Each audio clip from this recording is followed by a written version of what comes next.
ਸਤਨਾਮ ਸ਼੍ਰੀ ਵਾਹਿਗੁਰੂ ਸਾਹਿਬ JIO. परम सन्मानियो गुरु रूप गुरु खालसा साध संगत जी, वाहिगुरु जी का खालसा वाहिगुरु जी की फतेह। पटना शहर विच राजा फतेह चंद मैणी निवास रखदा सी। ਉਹ कोई मामूली बंदे नहीं सन। राजे नूं सारे फतेह चंद मैणी आखदे सन। अकाल पुरख की अपार किरपा नूं कोई नहीं जानदा। उसदे कौतक बहुत निराले हैं। उसने मनुख की रचना की है, भाग लिखे हैं, पर पूर्ण सुख किसी नूं नहीं दिता। किसी कोल कोई ना कोई ऊणता ही जरूर है। जे किसी नूं औलाद का सुख है तो उसनूं धन का सुख नहीं। जे धन ते जस बेअंत है तो औलाद का सुख नहीं। जे औलाद ते धन का है तो तन मन सुखी नहीं। गल की हर नर नारी किसी ना किसी मानसिक या आत्मक दुख विच फसिया जरूर हुंदा है। राजा फतेह चंद मैणी पटने का एक अमीर जगीरदार सी। उहदे कोल दास दासियां, धन पदारथ अते एक तकड़ा राज भवन रहण वास्ते सी। चिड़ियां दे दुध बिना उसदे कोल सारे पदार्थ सन, पर धी पुत्तर कोई नहीं सी। सारा दिन तां राजकाज दे कंमां ते दास दासियां नाल गल्लां करदियां होइयां बतीत हो जांदा सी। पर जदों रात पैंदी तां राजा राणी इकल्ले मखमली सेज उत्ते लेटदे तां दोहां दे दिल घुੱਟੇ जांदे, चेहरिਆਂ उत्तों प्रकाश उड़ जांदा। बुल्लां ते मुस्कुराहट ना रहिंदी, बस ओह चुप करके लेट जांदे ते नींद नूं आवाज़ां मारदे। पर चंदरी नींद भी उहनां नाल धोखा करदी। ओह भी ना आउंदी। मखमली सेज, सुंदर राज भवन, 36 प्रकार के भोजन अते दास दासियां आदक सुखां दे साधन सारे भुल जाते। ओह बहुत दुखी हुंदे। अपने दुख नूं प्रगट करन वास्ते एक दूसरे नूं धीरज दिंदे, पर दिल दोहां दे अधीन सन। एक रात राणी ने राजे नूं कहा, राज सुख भी दुख बन गए हैं। किसी पूर्वले जन्म के कर्म का फल है जो सारे सुख हुंदियां होइयां भी एक पुत्र बिना आत्मा दुखी है। कि राज वेचियां भी पुत्र सुख प्राप्त नहीं हो सकता। ये सुख परमात्मा की इच्छा है, राज भाग के वटांदरे तो प्राप्त नहीं हो सकता। साध संगत जी, पटने शहर विच पंडित शिवदत्त रहिंदा सी। पंडित शिवदत्त नूं भगवान के दर्शन हो चुके सन। इसलिए उन्हां दोवां ने सोचिया कि उन्हां दे चरनां उपर मत्था टेकिया जाए। शायद वह भगवान अगे अरदास करन। सुनिया है भगतां दी अरदास भगवान प्रवान करता है। इस प्रकार सलाह करके राजा बोलिया, गल तां तेरी ठीक है। मेरा भी चित कई चिरां तो इहो सोच रहा है किसी दे चरण फड़ा, पुत्र प्राप्ति का यग करां। घर खजाना ते जमीन सब कुछ वारन नूं तैयार हाँ, पर कोई ढो ही नहीं ढुकदा। पता नहीं प्रभु की की इच्छा है। शायद असां दी गति ना होनी होवे। धर्म शास्त्र अनुसार पुत्र दे बिना नर नारी की गति नहीं हुंदी। पंडित कथा करदा होया ये कह रहा सी। ये सब कुछ ठीक है, तद ही तां तरले लै रहे हाँ। फिर राणी ने आख्या, सवेरे पंडित जी दे चरण फड़ो। राजे ने आख्या, जिवें तू आखें। फिर राणी ने कहा, मैं तां इहो आखदी हाँ, मेरे कलेजे विच तां एक हूक उठदी है। मैं तां व्याकुल हो जाती हाँ। इस जीवन नालों मौत चंगी है। हिरदा सदा बेचैन रहिंदा है। राजे ने कहा, धीरज करो, भगवान जरूर हिरदियां नूं शांति बख्शेगा। जरूर मनोकामना पूरियां होणगियां। राणी ने कहा, इहो कुछ तुसीं कदों तो कहंदे हो, मैं तां सुण सुण के भी अक गई हाँ। फिर राजे ने कहा, सवेरे जरूर चलांगे। इयों विचारां करते हुए राजा राणी सारी रात जागते रहे। मनां विच सैकड़े उतार चढ़ा आए। पानी दे बुलबुले वांग उन्हां दे विचारां दी उम्र बहुत थोड़ी सी। जागदियां ही कुक्कड़ ने बांग दे दित्ती ते थोड़े चिर पिछों पंछी बोलने शुरू हो गए। ਪੰਛੀਆਂ ਦੀ ਆਵਾਜ਼ ਸੁਣ ਕੇ ਦੋਵੇਂ ਸੇਜ ਤੋਂ ਉੱਠ ਬੈਠੇ। ਗੰਗਾ ਕਿਨਾਰੇ ਬੈਠਾ ਹੋਇਆ ਪੰਡਿਤ ਸ਼ਿਵਦੱਤ ਪ੍ਰਭੂ ਦਾ ਜਸ ਕਰ ਰਿਹਾ ਸੀ। ਉਹਦੇ ਨੈਣਾਂ ਵਿੱਚ ਬਾਲਾ ਪ੍ਰੀਤਮ ਸਤਿਗੁਰੂ ਜੀ ਦੀ ਤਸਵੀਰ ਸੀ। ਉਹ ਵਿਸਮਾਦ ਦੇ ਵਾਯੂ ਮੰਡਲ ਵਿੱਚ ਪੁੱਜਾ ਸੀ ਕਿ ਰਾਜਾ ਫਤਿਹ ਚੰਦ ਆਪਣੀ ਰਾਣੀ ਨੂੰ ਨਾਲ ਲੈ ਕੇ ਉਸ ਸਥਾਨ ਤੇ ਜਾ ਪੁੱਜਾ। ਜਾ ਕੇ ਉਸਨੇ ਚਰਨਾਂ ਉੱਪਰ ਮੱਥਾ ਟੇਕਿਆ ਤੇ ਲਾਗੇ ਬੈਠ ਗਏ। ਹੱਥ ਜੋੜ ਕੇ ਉਡੀਕ ਕਰਦੇ ਰਹੇ ਕਿ ਜਦੋਂ ਉਸ ਦੀ ਸਮਾਧੀ ਖੁੱਲੇ ਤਾਂ ਉਹ ਬੇਨਤੀ ਕਰਨ। ਕੋਈ 20 ਮਿੰਟ ਉਡੀਕਣ ਪਿੱਛੋਂ ਪੰਡਤ ਦੇ ਨੈਣ ਖੁੱਲੇ ਤੇ ਉਸਨੇ ਦੇਖਿਆ ਸਾਹਮਣੇ ਰਾਜਾ ਰਾਣੀ ਬੈਠੇ ਹੋਏ ਹਨ। ਮੇਰੇ ਧੰਨ ਭਾਗ ਰਾਜੇ ਰਾਣੀ ਨੇ ਦਰਸ਼ਨ ਦਿੱਤੇ ਹਨ।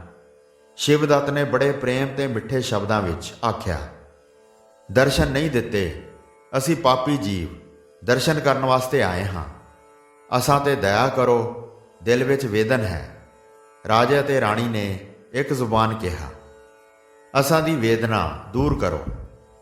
ਰਾਣੀ ਤਾਂ ਚੁੱਪ ਕਰ ਗਈ, ਪਰ ਰਾਜਾ ਬੋਲੀ ਗਿਆ, ਤੁਸਾਂ ਦੇ ਹਿਰਦੇ ਨੂੰ ਕੈਸੀ ਵੇਦਨਾ ਹੈ? ਪਰਮੇਸ਼ਰ ਦਾ ਦਿੱਤਾ ਤੁਸਾਂ ਕੋਲ ਬਹੁਤ ਕੁਝ ਹੈ। ਪੰਡਤ ਸ਼ਿਵਦੱਤ ਨੇ ਰਾਜੇ ਨੂੰ ਇੰਜ ਕਿਹਾ। ਫਿਰ ਰਾਜਾ ਬੋਲਿਆ, ਮਹਾਰਾਜ ਜੀ, ਸ਼ਸਤਰਾਂ ਵਿੱਚ ਲਿਖਿਆ ਹੈ ਕਿ ਜੇਕਰ ਕੋਈ ਪੁਰਸ਼ ਬਿਨਾਂ ਪੁੱਤਰ ਤੋਂ ਮਰ ਜਾਵੇ ਤਾਂ ਉਸ ਦੀ ਕਲਿਆਣ ਨਹੀਂ ਹੁੰਦੀ। ਮੈਂ ਨਪੁੱਤਾ ਹਾਂ, ਅਗਲੇ ਲੋਕ ਵਿੱਚ ਮੇਰੀ ਗਤੀ ਕਿਵੇਂ ਹੋਵੇਗੀ? ਹਿਰਦਾ ਬੇਚੈਨ ਰਹਿੰਦਾ ਹੈ, ਮਹਾ ਭਿਆਨਕ ਚਿੰਤਾ ਰੋਗ ਲੱਗਾ ਹੈ। ਰਾਣੀ ਵੀ ਚਿੰਤਾ ਨਾਲ ਵਿਆਕੁਲ ਰਹਿੰਦੀ ਹੈ। ਇੱਕ ਬੱਚੇ ਦਾ ਮੂੰਹ ਵੇਖਣ ਵਾਸਤੇ ਇਹ ਮੱਛੀ ਵਾਂਗ ਤੜਫਦੀ ਹੈ। ਅਸਾਂ ਤੇ ਦਇਆ ਕਰੋ, ਤੁਸਾਂ ਭਗਵਾਨ ਦੇ ਦਰਸ਼ਨ ਕੀਤੇ ਹਨ। ਭਗਤ ਭਗਵਾਨ ਦੇ ਮੇਲੀ ਹੁੰਦੇ ਹਨ। ਅਸਾਂ ਦਾ ਬੇੜਾ ਬੰਨੇ ਲਾਓ। ਭਵ ਸਾਗਰ ਵਿੱਚ ਜੀਵਨ ਬੇੜੀ ਗੋਤੇ ਖਾ ਰਹੀ ਹੈ। ਦਇਆ ਦੇ ਸਾਗਰੋ, ਮਿਹਰ ਕਰੋ।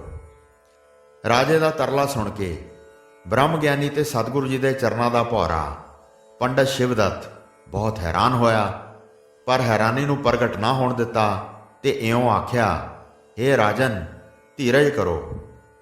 ਸਭ ਕਾਰਜ ਦਾ ਕਰਤਾ ਭਗਵਾਨ ਹੈ। ਉਸ ਦਾ ਧਿਆਨ ਕਰੋ, ਉਹ ਪਿਆਰ ਨਾਲ ਮਿਲਦਾ ਹੈ। ਭਗਵਾਨ ਦਾ ਸੱਚਾ ਸਰੂਪ ਇੱਥੇ ਪਟਨੇ ਵਿੱਚ ਹੀ ਹੈ। ਰਾਣੀ ਨੇ ਪੂਰੀ ਗੱਲ ਸੁਣਨ ਤੋਂ ਪਹਿਲਾਂ ਹੀ ਪੁੱਛਿਆ, ਕੌਣ? ਸਾਲਸਰਾਏ ਦੀ ਧਰਮਸ਼ਾਲਾ ਵਿੱਚ ਰਹਿੰਦਾ ਹੈ। ਗੋਬਿੰਦ ਰਾਏ। ਵਾਹ ਵਾਹ, ਕਿੰਨਾ ਪਿਆਰਾ ਨਾਮ ਹੈ ਗੋਬਿੰਦ ਰਾਏ। ਉਹ ਆਪ ਪਰਮੇਸ਼ਰ। ਮੈਂ ਸਦਕੇ ਜਾਵਾਂ, ਦਰਸ਼ਨ ਕੀਤਿਆਂ ਪਾਪ ਝੜਦੇ ਹਨ। ਹਿਰਦਾ ਸ਼ੁੱਧ ਤੇ ਸ਼ਾਂਤ ਹੁੰਦਾ ਹੈ, ਪਰ ਇਹ ਭਗਵਾਨ ਦਰਸ਼ਨ ਉਸ ਨੂੰ ਦਿੰਦੇ ਹਨ ਜਿਹੜਾ ਉਹਨਾਂ ਨਾਲ ਸ਼ੁੱਧ ਹਿਰਦੇ ਨਾਲ ਪ੍ਰੇਮ ਕਰੇ। ਮਨ ਵਿੱਚ ਸ਼ਰਧਾ ਰੱਖ ਕੇ ਦਿਨ ਰਾਤ ਧਿਆਨ ਧਰੋ ਤੇ ਘਰ ਬੈਠੋ। ਉਹ ਜ਼ਰੂਰ ਤੁਸਾਂ ਦੇ ਘਰ ਆਉਣਗੇ, ਨਿਹਾਲ ਕਰਨਗੇ। ਤੁਸਾਂ ਦੀਆਂ ਸਾਰੀਆਂ ਮਨੋਕਾਮਨਾਵਾਂ ਪੂਰੀਆਂ ਹੋਣਗੀਆਂ। ਜਨਮ ਮਰਨ ਸਵਰ ਜਾਏਗਾ। ਹੁਣ ਤੁਸੀਂ ਘਰ ਜਾਓ। ਪੰਡਤ ਸ਼ਿਵਦੱਤ ਆਪ ਮੁਕਤ ਹੋ ਚੁੱਕਾ ਸੀ ਤੇ ਹੋਰਨਾਂ ਨੂੰ ਸੱਚਾ ਮੁਕਤੀ ਮਾਰਗ ਦੱਸਦਾ ਸੀ। ਸਤਿਗੁਰੂ ਜੀ ਤੋਂ ਬਿਨਾਂ ਉਹਨਾਂ ਨੂੰ ਕੋਈ ਭਗਵਾਨ ਨਹੀਂ ਸੀ ਦਿਸਦਾ। ਉਹ ਉਹਨਾਂ ਨੂੰ ਭਗਵਾਨ ਸਮਝ ਕੇ ਸ਼ਾਂਤੀ ਪ੍ਰਾਪਤ ਕਰ ਰਹੇ ਸਨ।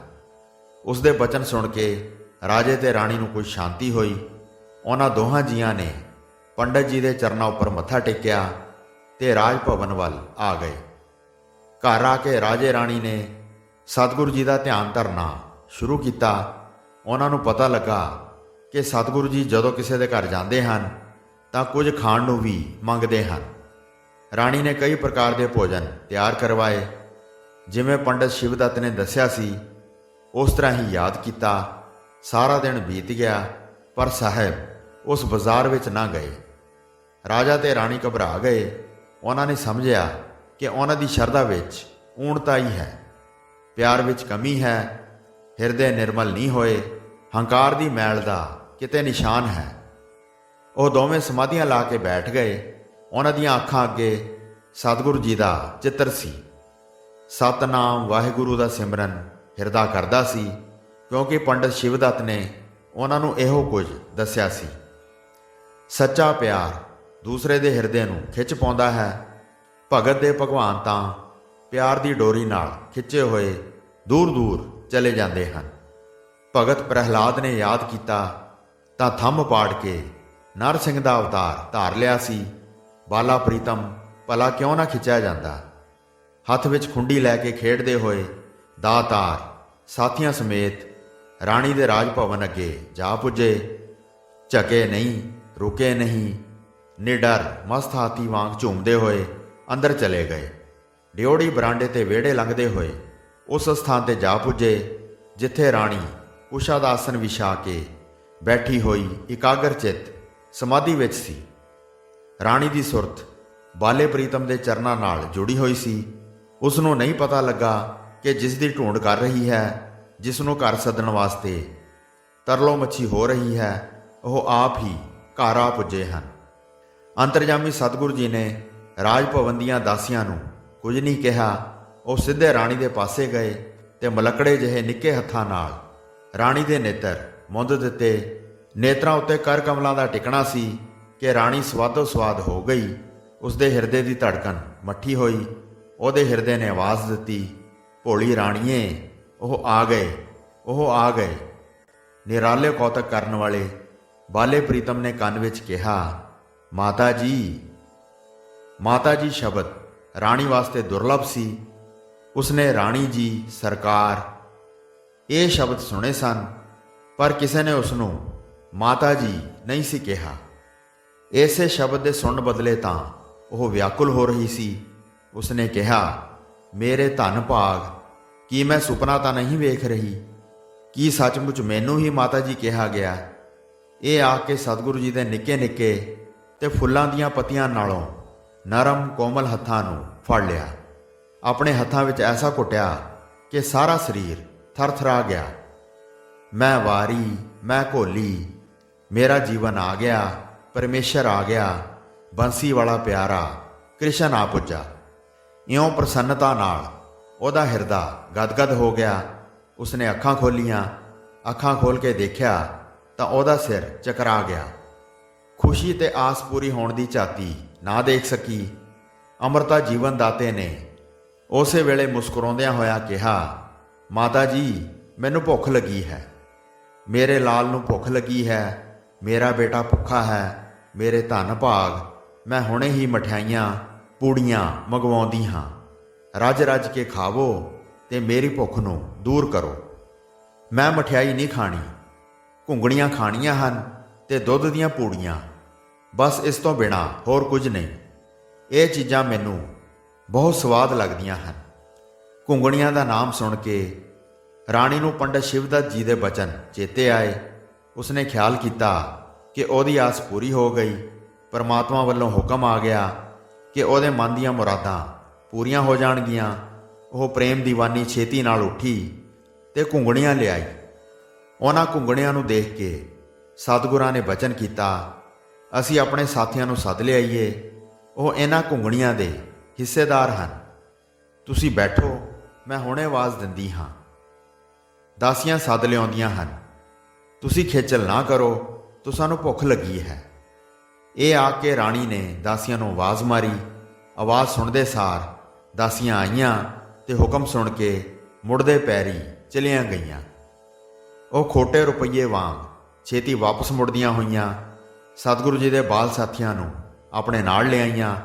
ਉਹਨਾਂ ਦੇ ਨਾਲ ਬੈਠ ਕੇ ਰਾਣੀ ਦੀਆਂ ਤਿਆਰ ਕੀਤੀਆਂ ਘੁੰਗਣੀਆਂ ਬੜੇ ਸਵਾਦ ਨਾਲ ਖਾਧੀਆਂ ਤੇ ਰਾਣੀ ਨੂੰ ਨਿਹਾਲ ਕੀਤਾ। ਉਹਦੇ ਦਿਲ ਦੀ ਵੇਦਨਾ ਦੂਰ ਹੋ ਗਈ।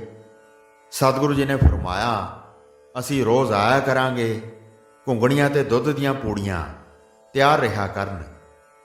ਰਾਣੀ ਨੇ ਕਿਹਾ, ਮੇਰੇ ਧਨ ਭਾਗ, ਮੈਂ ਤਾਂ ਸਾਰੀ ਜੀਵਨ ਪੂੰਜੀ ਵਾਰਨ ਨੂੰ ਤਿਆਰ ਹਾਂ। ਆਓ, ਮੈਂ ਰੋਜ਼ ਉਡੀਕਾਂਗੀ, ਬੇਸਬਰੀ ਨਾਲ ਉਡੀਕਾਂਗੀ। ਮੇਰੇ ਉੱਤੇ ਭਗਵਾਨ ਦੀ ਦਇਆ ਰਹੇ। ਰਾਣੀ ਨੇ ਗੁਰੂ ਜੀ ਨੂੰ ਇਹ ਉੱਤਰ ਦਿੱਤਾ। ਇਹ ਉੱਤਰ ਦਿੰਦਿਆਂ ਹੋਇਆਂ ਉਸਨੇ ਬਾਲ ਗੁਰੂ ਸਾਹਿਬ ਜੀ ਨੂੰ ਇੱਕ ਵਾਰ ਨਹੀਂ ਸਗੋਂ ਕਈ ਵਾਰੀ ਚੁੱਕ ਕੇ ਘੁੱਟ-ਘੁੱਟ ਕੇ ਸੀਨੇ ਨਾਲ ਲਾਇਆ। ਉਹ ਜਿਉਂ-ਜਿਉਂ ਗੁਰੂ ਸਾਹਿਬ ਜੀ ਨੂੰ ਹਿੱਕ ਨਾਲ ਘੁੱਟਦੀ, ਤਿਉਂ-ਤਿਉਂ ਉਹਦੀ ਪੁੱਤਰ ਪ੍ਰਾਪਤੀ ਦੀ ਇੱਛਾ ਮੁੱਕਦੀ ਜਾਂਦੀ ਸੀ। ਉਹਦਾ ਹਿਰਦਾ ਠੰਡਾ ਹੁੰਦਾ ਜਾਂਦਾ ਸੀ। ਉਹਦਾ ਲੂੰ-ਲੂੰ ਕਹਿੰਦਾ ਸੀ, ਧੰਨ ਸਤਿਗੁਰੂ, ਧੰਨ ਕਰਤਾਰ। ਰਾਣੀ ਨੂੰ ਨਿਹਾਲ ਕਰਕੇ ਸਤਿਗੁਰੂ ਜੀ ਸਾਥੀਆਂ ਸਮੇਤ ਬਾਜ਼ਾਰ ਵਿੱਚ ਆਏ ਤੇ ਬਾਜ਼ਾਰ ਵਿੱਚੋਂ ਘਰ। ਰਾਜਾ ਰਾਣੀ ਪ੍ਰਸੰਨ ਹੋ ਗਏ। ਉਹਨਾਂ ਨੂੰ ਪੁੱਤਰ ਵਰ ਮੰਗਣਾ ਭੁੱਲ ਗਿਆ। ਸਰਬ ਸ਼ਕਤੀਵਾਨ ਸਤਿਗੁਰੂ ਜੀ ਨੇ ਆਪ ਹੀ ਉਹਨਾਂ ਦੀ ਸਦਰ ਪੂਰੀ ਕਰ ਦਿੱਤੀ। ਮਾਤਾ ਜੀ, ਮੈਂ ਤੁਸਾਂ ਦਾ ਪੁੱਤਰ ਹਾਂ, ਮੈਨੂੰ ਪੁੱਤ ਸਮਝ ਛੱਡੋ ਖਾਂ। ਦਾਤਾ ਜੀ ਨੇ ਫਰਮਾਇਆ। ਬਚਨ ਸੱਤ ਹੋ ਗਿਆ। ਰਾਜਾ ਰਾਣੀ ਸਤਿਗੁਰਾਂ ਨੂੰ ਹੀ ਪੁੱਤਰ ਮੰਨ ਬੈਠੇ। ਤਨ ਮਨ ਤੇ ਧਨ ਨਾਲ ਗੁਰੂ ਜੀ ਤੇ ਗੁਰੂ ਘਰ ਦੀ ਸੇਵਾ ਕਰਨ ਲੱਗੇ। 24 ਘੰਟੇ ਨਾਮ ਸਿਮਰਨ ਵਿੱਚ ਰੁੱਝ ਗਏ। ਸਤਿਗੁਰੂ ਜੀ ਸਵੇਰੇ ਉਹਨਾਂ ਨੂੰ ਦਰਸ਼ਨ ਦੇ ਆਉਂਦੇ ਤੇ ਪ੍ਰੇਮ ਅਤੇ ਸ਼ਰਧਾ ਨਾਲ ਬਣਾਈਆਂ ਹੋਈਆਂ ਘੁੰਗਣੀਆਂ ਛਕ ਆਉਂਦੇ। ਹੌਲੀ ਹੌਲੀ ਰਾਜੇ ਰਾਣੀ ਦਾ ਮਨ ਨਾਮ ਸਿਮਰਨ ਵਿੱਚ ਐਸਾ ਲੱਗਾ ਕਿ ਸਾਰੀਆਂ ਵਾਸ਼ਨਾਵਾਂ ਦਾ ਅੰਤ ਹੋ ਗਿਆ। ਉਹ ਰੱਬ ਰੰਗ ਰਤੇ ਜਿਉੜੇ ਬਣ ਗਏ। ਉਹਨਾਂ ਦੇ ਬਾਲ ਪ੍ਰੀਤਮ ਨੇ ਪ੍ਰੇਮ ਨਾਲ ਉਹਨਾਂ ਦੇ ਹਿਰਦੇ ਨੂੰ ਜਿੱਤ ਲਿਆ। ਧੰਨ ਸਤਿਗੁਰੂ, ਧੰਨ ਸਤਿਗੁਰਾਂ ਦੀ ਧੁਨ ਉਹਨਾਂ ਦੇ ਬੁੱਲਾਂ ਤੋਂ ਸਦਾ ਪ੍ਰਗਟ ਹੁੰਦੀ ਰਹੀ। ਵਾਹਿਗੁਰੂ ਜੀ ਕਾ ਖਾਲਸਾ, ਵਾਹਿਗੁਰੂ ਜੀ ਕੀ ਫਤਿਹ।